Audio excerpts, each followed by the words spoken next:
Oi gente, tudo bem? Hoje a gente tá aqui e a gente resolveu fazer um vídeo falando um pouco mais sobre como a gente estuda, como a gente faz essas questões de revisão. Porque às vezes a gente fica muito confuso assim, como é que eu vou estudar? Como é que eu vou fazer pra revisar? Como a gente já tá se preparando para as nossas provas, que são daqui a umas 3 ou 4 semanas? Eu acho que 3, viu? 3 semanas, mas a gente já quer adiantar algumas coisas. Porque é muito assunto. E quando é muito assunto, você sempre precisa se preparar antes. Porque em cima da hora não dá. Não importa se você fala que a madrugada dura muito, não é o suficiente pra você estudar tudo. Só se for Umas 30 fixar. madrugadas. É verdade. E fixar, porque acaba assim, como a gente tá fazendo medicina no nosso curso, tudo que a gente estuda, a gente quer realmente absorver, entendeu? A gente não quer só estudar para uma prova, passou naquela prova e acabou. Não, a gente quer que aquele conhecimento fixe. E para um conhecimento fixar mesmo, você tem que várias vezes voltar nele, várias vezes rever de novo. E acaba que isso é um processo de hábito. Você tem que começar a construir esse hábito de estar fazendo esse estudo e de estar fazendo as revisões. E, Giovana, como é que você faz para estudar e revisar? Então, né? Quando eu entrei na faculdade, eu não tinha muito claro na minha mente como eu ia fazer para estudar, porque é totalmente diferente do ensino médio, que a gente foca no Enem e fica fazendo questão loucamente de várias matérias, enfim.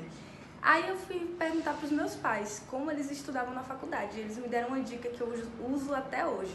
Era gravar aula dos professores e transcrever.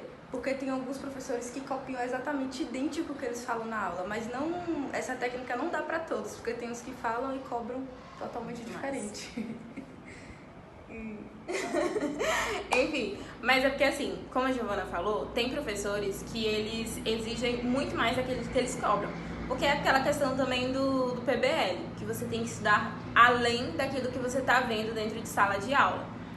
Às vezes você precisa estudar antes, dependendo do professor você estuda depois, mas é sempre um processo assim, você tem que ver o professor e para a questão da prova mesmo, você estuda de acordo com o professor. Tem professor que ele vai passar exatamente aquilo que ele deu na aula, exatamente aquilo que ele tem no slide, e tem professor que vai cobrar mais, que vai cobrar de você questões de residência, que vai cobrar de você mais tratamento, outros vão cobrar mais fisiopatologia, então você tem que estar sempre se adequando no caso, para fazer as provas.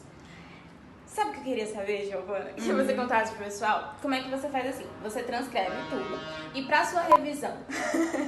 Repete essa parte. Então, vou repetir de novo. Então, você faz a transcrição, como você falou, você transcreve as aulas. E como você faz a revisão? É isso, é porque além de transcrever as aulas, normalmente eu também dou uma olhada no livro, porque só transcrever, como a Aline falou, o método PBL não vai rolar. Mas aí eu transcrevo as aulas, eu vou mostrar aqui pra vocês.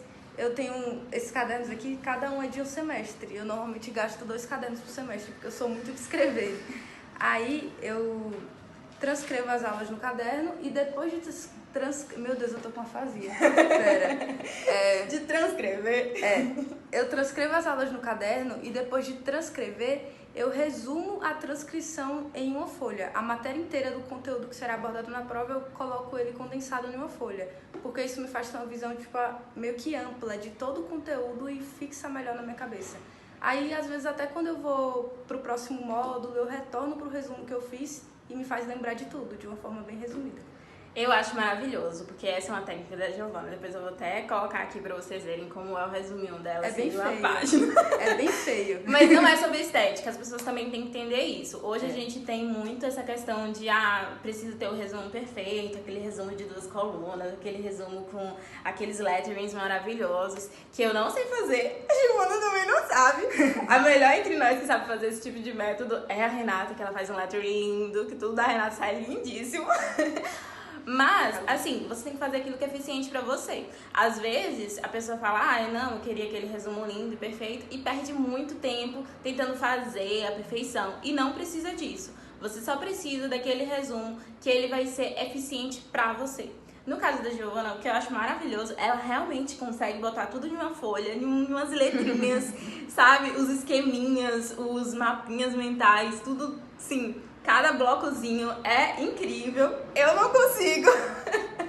Mas cada um tem a sua forma, o seu formato. Por isso que a gente está apresentando aqui algumas formas de estudo que também talvez sirvam para você e que possam ser uma dica. No meu caso, eu não chego a transcrever toda a aula. Eu escuto a aula, eu escrevo algumas partes importantes pra mim, porque vou mostrar pra vocês também como é o resuminho da Giovana, que realmente parece um livro escrito.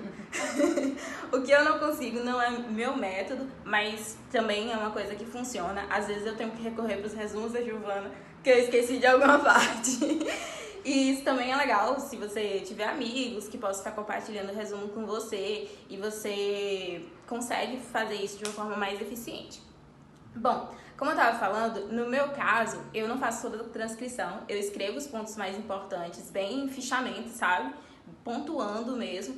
E isso é quando eu tô ouvindo a aula, eu faço essas anotações. Nessas anotações eu faço digital, que eu sou híbrida, eu faço digital e depois eu passo o caderno. Quando eu tô estudando em casa, que eu vou rever a aula, que eu também escuto a aula de novo, aí eu já passo os pontos principais escrevendo, que pra mim funciona, fixa mais na minha mente. E quando eu vou revisar, você vê que são 3 processos diferentes. Quando eu vou revisar, aí eu já tenho que fazer tipo um mapa. Eu faço um mapa mental, eu faço uma folha. A Giovana faz uma folha só pra tudo, eu faço uma folha pra cada tópico. Cada tópico tem uma folha enorme, escrito a doença, escrito o quadro clínico e vai seguindo assim, sabe, com aquelas setinhas que eu amo. Às vezes eu faço uns desenhozinhos só pra fixar na mente que sempre você tem um mnemônico, um desenhozinho, é aquilo que vai fazer você lembrar na prova. Às vezes até você colocar de uma cor diferente, por exemplo, eu sou o tipo de pessoa que eu escrevo tudo em preto. Tudo em preto. Então tudo que eu marcar vai ser diferente, eu vou relembrar. Se eu colocar um vermelhinho ali, já vai fixar mais na minha mente. Mas isso depende de pessoa para pessoa. Bom, gente, é basicamente isso que a gente tinha para trazer.